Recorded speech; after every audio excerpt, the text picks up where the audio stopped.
The mayor of New York City, along with other people, want to sue social media companies, even YouTube, Facebook, TikTok, all the other ones. Is this a good thing or not a good thing? Maybe it depends who's enforcing it, and it depends for what age. Let's navigate this. Welcome to my 10th podcast. 2 digits. We're taking this to the next level. Let's discuss this idea from the Chassidic perspective, the way I see it. Come join me. Let's go. In general, Chabad, we're not into politics. The Rebbe made that clear. We don't want to get into politics unless it's Shmiras Nefesh. There is a story, it's quoted in the Kunst Shel Chassidus, which is, we'll make another podcast about that. Very excited. The Rebbe says there that, I believe it was the Frierdiker Rebbe, that they asked the Frierdiker Rebbe which political party is the best according to Torah. Who does Torah agree with? Republican, Democrat, whatever, socialist. And the Rebbe said the Torah's opinion is that it includes all the good of all the parties and none of the bad parts. So that's that. Okay, but what about our situation? So, on the one hand, we have the idea that obviously in the perfect world, when the government has good intentions, that they have a concept to make the world a good place, a civilized place. And civilized doesn't just mean not doing bad. Civilized also means things that are stopping you from doing. Things are stopping you from doing good things or invoking bad things. It needs to stop. The problem with that is that I don't believe that one size fits all. The only person that could do one size fits all is God, Hashem, and the Moshe Rabbeinu of the generation, the Rebbe. Pretty much. A Rav. Even a Rav. There's no one Rav for the whole Klal Yisrael, really. There wasn't. So, I don't believe this. The only things the government could really enforce are things that everyone agrees it's bad. For example, candy. My personal opinion is candy should be banned. If you want to ban something, let it be candy. There's nothing good about it. It makes you feel good. Yeah, a lot of affairs also make you feel good. It is not good for you. There is nothing inherently good in candy.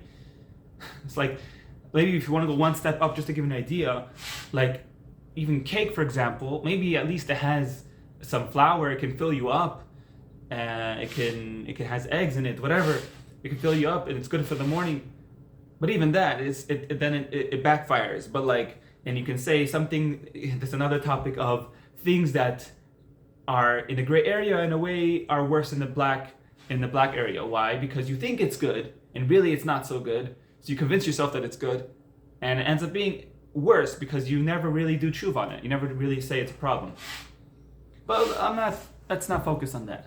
The point is that going back, that I believe one size doesn't fit all unless it's something that everyone agrees and everyone can be 100%. The chance of being 100%, even to murder, which should be something that everyone should agree on. No, apparently the whole world doesn't agree on when it is right to murder. So if everyone doesn't agree, it has to be what the majority agrees on, I believe.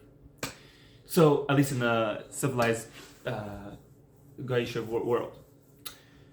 So we do have there's a concept that the goyim should be involved. It says that in the first bracha, that Hashem hazanas ha'olam kulai. Really? Hazanas ha'olam kulai? He sustains the whole world? In Africa, a lot of places that people are hungry. What's pshat? Pshat is Hashem provides the whole world, and the government decides. Obviously, Hashem is ultimately the one Hashem is making. He's letting that happen. But he wants us to be a partner, and us also includes non-Jews, Goyish people. The government could decide how to distribute it properly amongst all the people. So unfortunately, they didn't distribute it properly. So that's why people are suffering. But did Hashem provide for a whole world? Yes, he did. So I'm just bringing out the concept that you have that non-Jews have a part in this. It says in Tanya there are 3 types of energies in the world. Shalish klipas atmis, klipas neiga, and kedusha. And most of the world is klipas neiga. Now, this is tricky. Like I said, the example of candy. Technically, it's not bad, but if it doesn't help you serve Hashem, like, you can use candy also to, like, make it help you play with your dreidel game. Like, okay, fine, it's not bad. But when it comes to food, yeah, it's completely bad. There is nothing good about it. It makes you feel worse.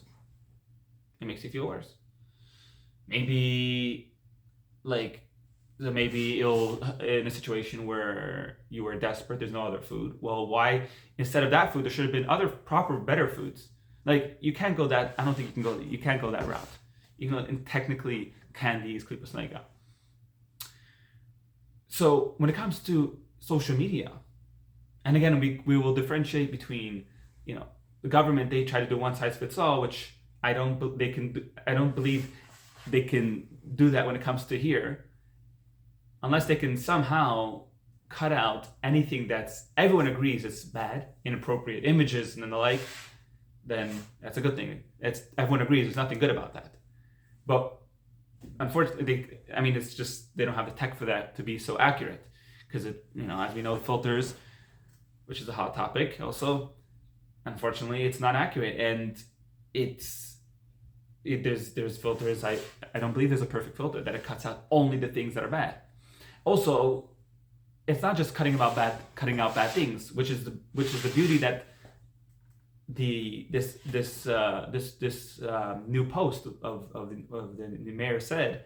It wasn't about only, he didn't even mention about inappropriate things, but that's what unfortunately a lot of religious Jews think, that the social media is a problem because of inappropriate things. But no, it's also a problem because of mental health.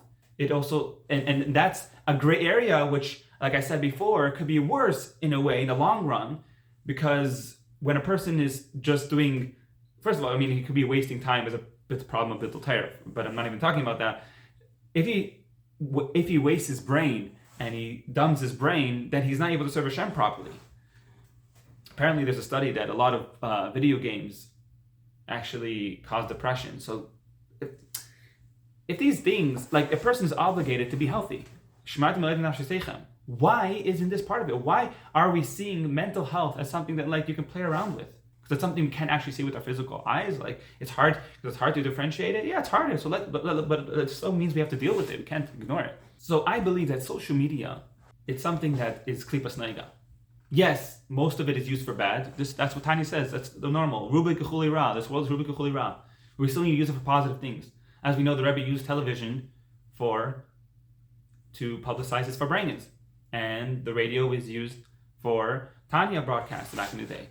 So social media, it's there. Yes, unfortunately, most of it's used for bad things, but it's a klipas neiga at the end of the day.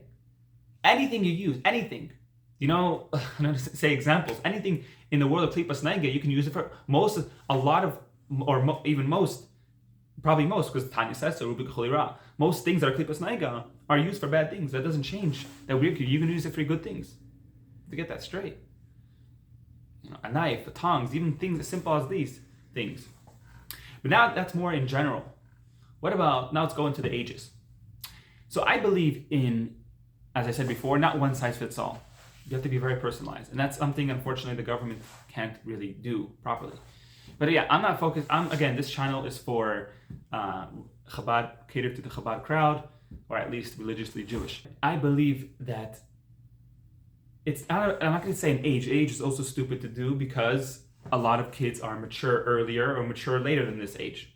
So it really goes about, and that's why I say it has to be, the difference between the government doing it and the parents doing it is like the difference between a class and tutor, which I'm a big believer in tutoring, or in giving personal attention. Well, it can be in a class, but as a smaller class, and the kid, as long as the student or child feels that he's getting all the attention he needs, that's what matters, whether it be through a smaller class or it has to be a tutor. So I believe that if you're not an adult, whatever the adult is, I'm not putting an age, you don't have the capacity as much as an adult. I'm not saying the exceptions are children that are smarter than adults, whatever. Are not just smarter, also have the knowledge and are maturity than adults. I'm talking about in general. In general, adults are supposed to have, and by nature have more self-control, self-discipline, and the maturity. And there shouldn't be, I mean, yes, as we know, we need to have a mashpia, someone to, the Rebbe said we should have a mashpia, someone to guide us, someone to tell us objectively how we're doing.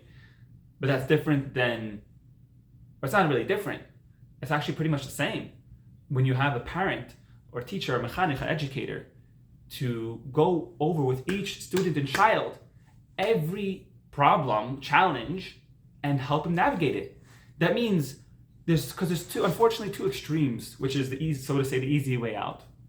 We have one extreme that bashes it, like this is terrible. They close off, which I think we're very, very familiar with. But then there's also a more, so to say, recent way, the recent generation, our generation, where we let them do whatever they want. Whatever they want, let's let them, we can't, and I'm part of that young generation that I agree with it, that I feel that sense where the need of don't tell me what to do type of thing. But that's not good either, because you're not doing me a favor. I want to be educated. And it's not just me, every soul, even if they don't tell you, every healthy human being wants to do good. That's what I believe. Every healthy human being. At least every Jew definitely wants to do the right thing. So why, and it could be out of whim, we don't think. That's I'm bringing up the point of this channel, to bring awareness that every Jew wants to do the right thing. Every boy or girl wants to do the right thing. Why is the first impression that he wants to do bad? No. Even if he tells you that, no, I want to be bad. No, he really doesn't. He wants to do the right thing. I can't stress this enough. So he's thirsty to be educated. It's not nurtured, not just physically. I think we're very good at these days at nurturing physically for the most part. But what about our side, and maybe spiritually, but forgetting about the psychological part? That's the bridge between the physical and the spiritual. It's another topic, how the nefesh hasichlis, the intellectual soul, is the bridge between the animal soul, down here more to the earthy, and the nefesh elikis. Right? That's basic Chassidus. So that's more in meditating and understanding. So I'm applying that idea to more practical, that we need to educate our children when they could understand all these ideas. And I'll give a few examples. So let's first clear this example of that as when it comes to social media, explain to them, explain and guide them, coach them, be there for them. And if you can't, then ask someone else to that's responsible. It doesn't even need to be so much on a constant thing. We have to explain to them in a very serious situation the challenges, and in a very comfortable setting, that the child feels comfortable, and let him go on. We can't be afraid of what's going to happen. Hashem trusted our neshama. He knew that we can't be afraid of what's going to happen. Hashem trusted our neshama to come down here, and he knew for sure we're going to sin. Like, it was bound to happen. And likewise, similarly, with the Rebbe going on shlichus, you don't think any type of shlichus, and you don't think there were tzaddikim and they were all perfect. I hope so, but practically, But it was worth it. It was worth it. It has to be done. You need to go out there. If you're going straight into Shalosh Kippos Atamias, no, definitely not. We're talking about a neutral place. A neutral place cannot be banned. It has to be, I believe, anything that's klipas naiga, it has to be explained al pi nefesh hasichlis in an intellectual way. And yes, and I'm not saying a childless teenager, because it really depends. You have to explain it, whenever they're capable of understanding. Likewise, the topic of Shmiras habris. We tend to either we go into extremes with this topic. We have to explain to them to learn it from the proper place. If they don't learn it if they don't learn it from their parents or their teachers, I don't want to tell you where they're going to learn it from.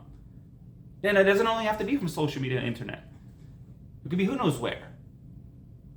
You have to explain to them. It's like you're able to potty train them, so you have to tell them the Shmiras habris. They'll thank you for it. Now with adults, so-called adults, mature adults. What's the difference? Do you think you're immune? Do you think you don't matter? Yes, it matters for children because they're growing. They're a growing tree. They're like a growing tree. But adults also have a Yetzer Hara, not a bigger Yetzer Hara. Adults have the concept of mitzvahs and averos. So, yes, you can make the mature decision, but that doesn't mean you're pater. As adults, these things matter. It's not just a mental health crisis for the teenagers. It also exists adults, so just on a lesser scale, and we need to be a role model for the younger generation. And I believe that when we explain it to them in a way that they can understand it, and then they, on the social media platform, whatever it is, they're on the same boat. Summary and takeaway is that the mayor of New York said about suing social media for what they're doing, I don't believe it's a one-size-fits-all. I believe that you have to explain to every child that in a way that he can understand it and appreciate it, the challenges that there is in social media, and likewise all the topics like Shmiras, habris, with the opposite gender, all these things need to be explained and not hushed away or just let them be. And adults also, this thing matters, although it's less, albeit it's less, but these things do affect us also. Chaim the Racha, don't forget to subscribe, like, comment, and share to bring Mashiach now.